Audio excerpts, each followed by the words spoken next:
Ang ating tortang talong. Litsong talong. Litsong talong daw, sabi mo. Anong ulam namin? Litsong talong.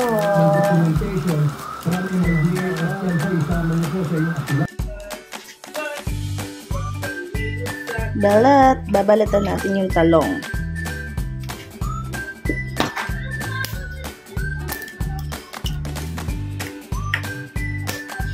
Two and 3 egg. Natin na pampasarap. Then, bati. Magbati tayo ng egg. Napanood ko to lagyan natin ng cornstarch para medyo crispy yung ating torta. Hindi tayo sa gani-gani. Diba? Kalat.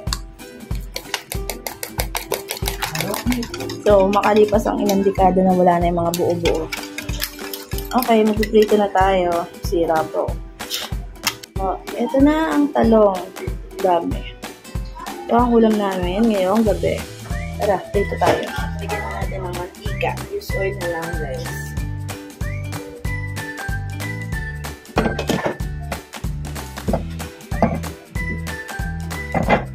Okay. Lagyan na natin.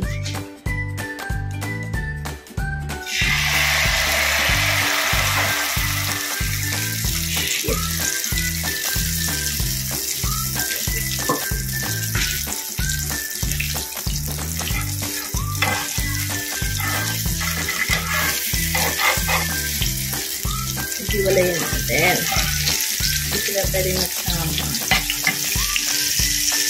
Nalaksit.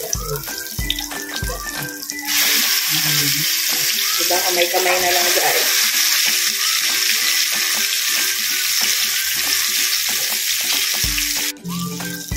Oh, luto na.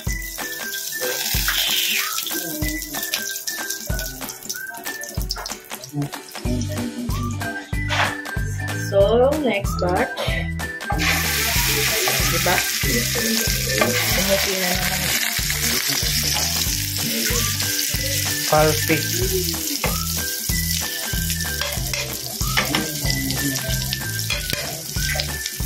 Ito na guys, na naluto. Wow, perfect. Ang ganda. Ang ating tortang talong. So, meron pa siyang nakasalang. Tinanggal ko na yung tangkay niya. Ganito lang ginawa ko. Yummy, yummy. Tortang talong.